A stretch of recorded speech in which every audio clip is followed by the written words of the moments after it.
My name's Paul Bollinger. I've been a woodcarver since 1980. In the year 2019, I started to carve what I call the sea monster cask.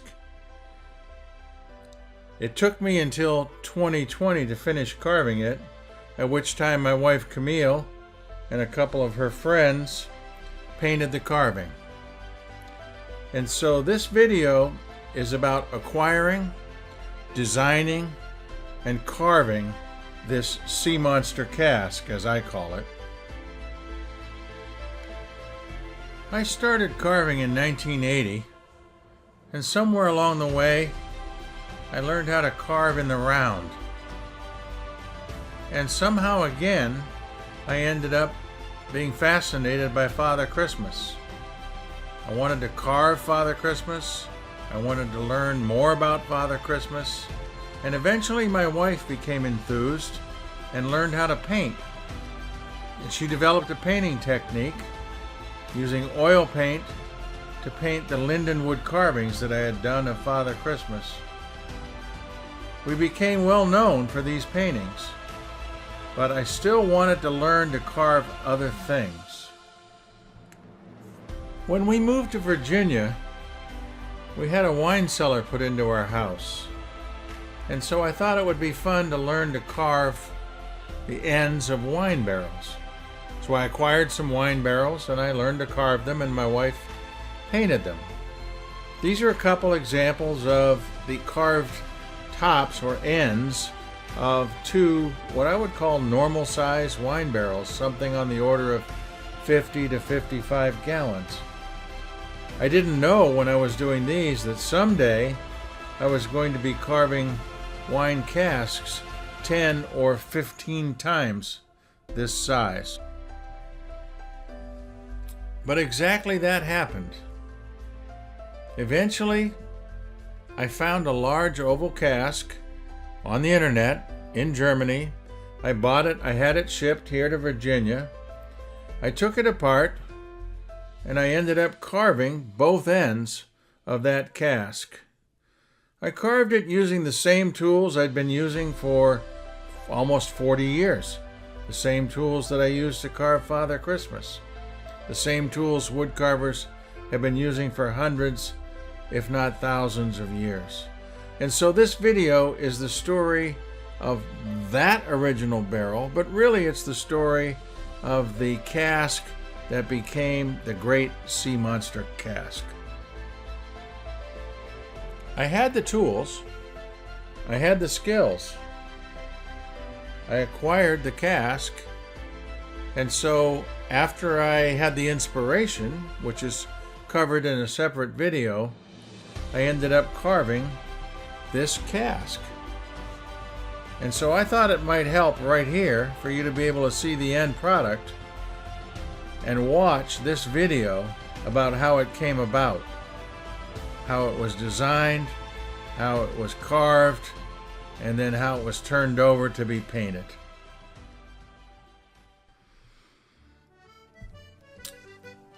But before the sea monster cask, there was another one.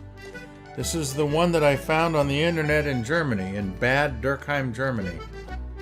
I bought it on the internet and I had it shipped from Germany to Haymarket, Virginia. The shipping cost way more than buying the cask itself. It was old, more than 100 years old. It was bigger, a little bit, than the sea monster cask. It was heavier, and the wood, being older like that, was more difficult to carve. But I learned how to do it, and in learning how to do that, I prepared myself, although I didn't know it, for carving the sea monster cask. All I needed was the inspiration to do that next cask. Look for a minute at the first cask, the two ends from the first cask. The cask I bought from Bad Dürkheim, the cask that was built between 1900 and 1920. The design on the left was inspired by a trip to the Fetchen house in Taos. Fetchen carved his own house when he was not busy painting, carved all the wood in his house, and I really liked some of the designs. The other barrel was inspired by Germany, by the Weinstrasse, by the castles, by the city crests, by a trip that my wife and I took to the German countryside, and by the fact that I was in grade school there when my father was in the army. And so this cask was bigger, 6 feet by 5 feet, heavier, 350 pounds each end, versus about 250 pounds for the Sea Monster cask. But by far, the Sea Monster cask is more complex than either of these. So once more on the internet, I found a cask. This time it wasn't in Germany, it was in Pennsylvania. But it had come from Italy. It was there in a warehouse in Pennsylvania, and it was not going to be used in the wine industry. And so I bought it, and my wife Camille and I rented a U-Haul truck, and we went up to Pennsylvania one morning. Took all day really to get up there and back, but we went up, went to the warehouse, got that loaded into our truck and brought it back home. And so this is the warehouse crew digging that cask out from the back of the warehouse and bringing it out to us. We had the U-Haul truck. They had a forklift. The cask weighed more than 500 pounds. And so they loaded it into the back of the U-Haul truck and we secured it. And then we headed back home. The round trip took all day and into the evening. So there we were with our truck and our cask, and we made it home after dark. Look at the cask for a minute.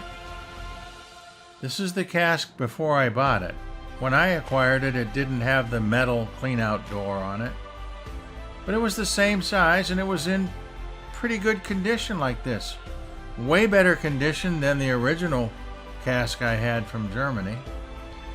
And so you can see how beautiful it is, how intriguing it is to have this, basically what's a piece of art already, sitting there wanting or asking me to embellish it, turning it into something that's really for the ages. We got home after dark, and the next morning I had arranged for neighbors and friends and my son Jake to help us unload the truck. And you saw that it took a forklift to get the cask into the truck, and I thought it was going to take pretty much some heavy-duty effort to get it back out. I had built a ramp, I strapped the ramp to the back of the truck, and I thought I was going to have to pull that cask out of there with my car, using the trailer hitch and a rope. But our neighbors dug in, went in there, pushed that cask out, and it slid right down the ramp that I had built. And in just a few minutes, it was out onto the dolly that we had waiting for it. So there we were, the wheeled dolly waiting. The cask slid down, tipped over, and landed perfectly in the middle of that wheeled dolly, and we were unloaded. With the cask sitting perfectly on the wheeled dolly, we just rolled it right into the garage. That dolly worked so well. Unbelievable. And the cask came right into the garage, and you can see how big it is here in this picture, sitting in my garage with a couple of my happy neighbors who had helped me get it out of that truck. Examining the cask, you can see that clearly one end is much nicer than the other. One end is pristine, nice and clean. The other end, where that metal clean-out door had been, the door was missing, and there's a rather large hole there that has to be figured into a carving. And then from the side you can see that the cask has been used a little bit. There's stains, but those kind of things don't really matter, because I'm concerned about the end of it, and the end looked so great to me, I couldn't really wait to get started. So what does getting started mean? Well, it means that I have to break that cask down into the two usable ends that I can carve. And so I needed to cut the barrel below the first two bands on either end so that I could keep those two ends and have them to carve.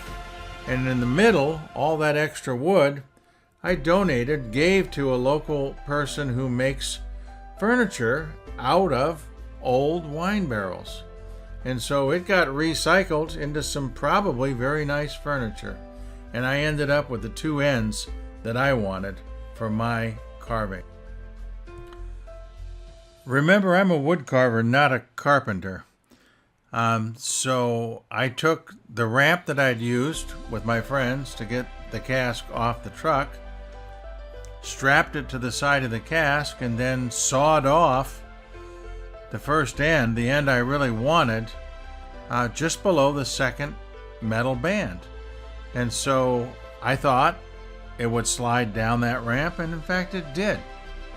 So it slid right down onto the ground, right off the top of that cask as it sat, down onto the ground, and there it was for me to figure out what to do with it.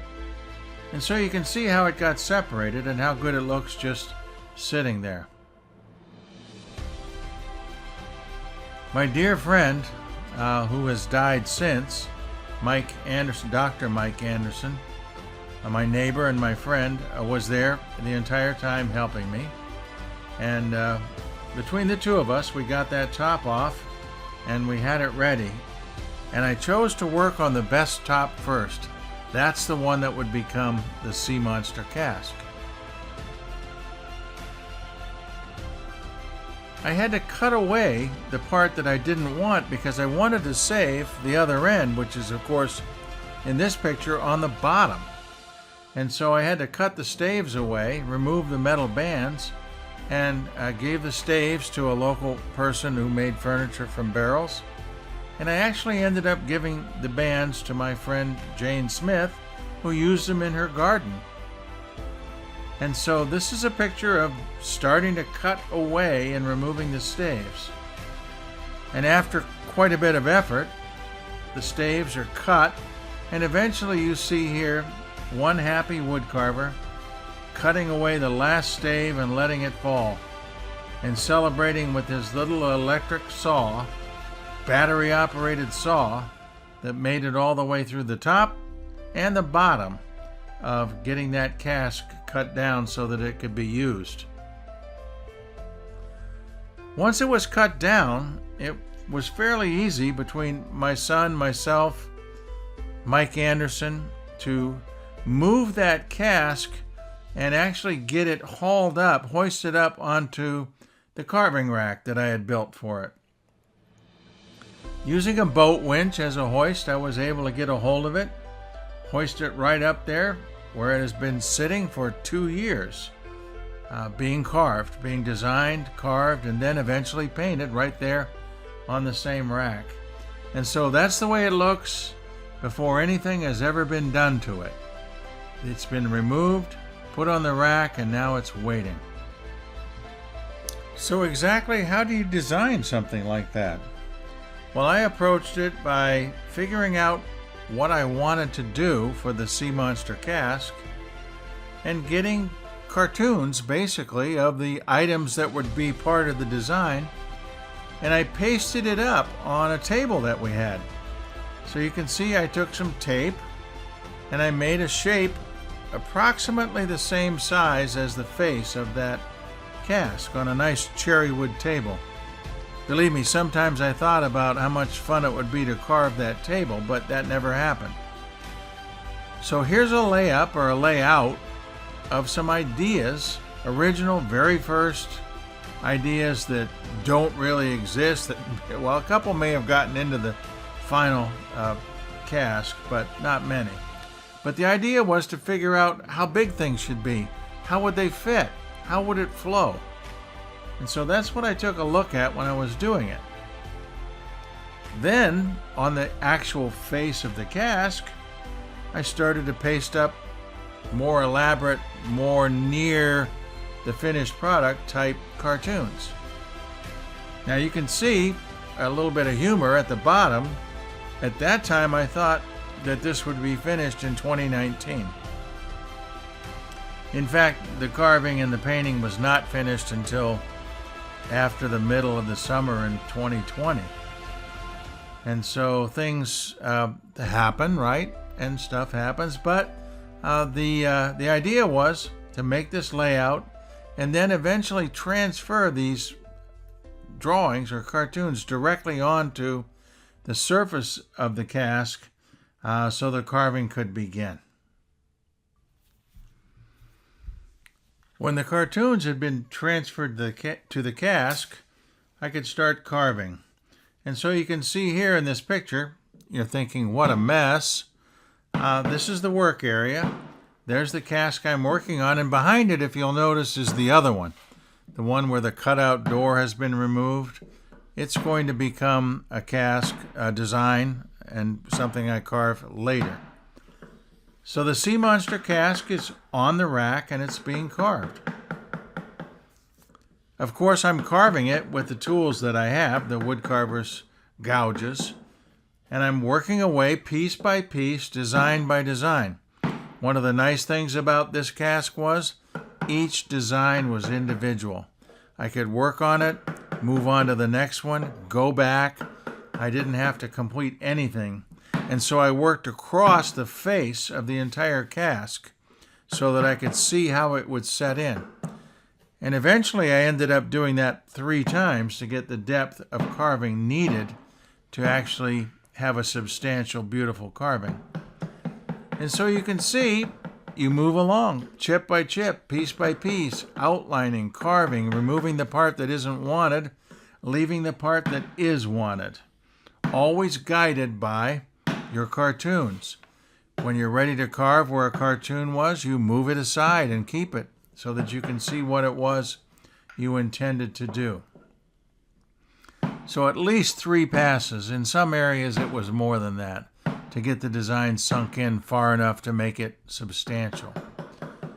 This is an early pass. This is the first pass. And so here's a monster on the left being outlined and just a little bit of carving to get away the material that you're not going to want so you can see the monster. And on the right you can see, how all that stuff fits together in the bigger picture.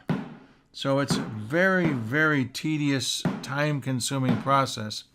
Not even inch by inch, half inch by half inch, quarter inch by quarter inch, stroke by stroke.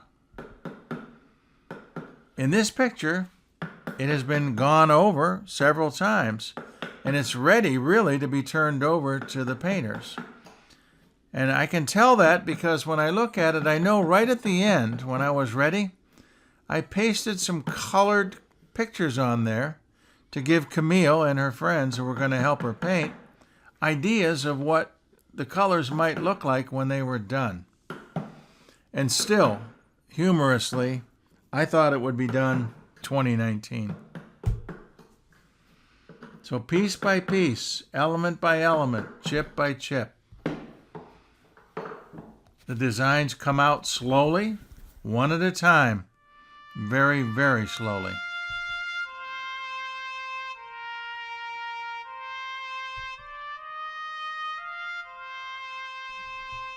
And so eventually the cask was ready. It was ready to be handed over to Camille and her friends to paint. And I thought I could build a little time-lapse image here for you to see how it all came together, just to refresh your mind on this. So remember this picture of the beautiful cask end. The cartoons were laid up onto the cask end. Carving began piece by piece, layer by layer, item by item. Carve a cartoon, remove a cartoon, carve a cartoon.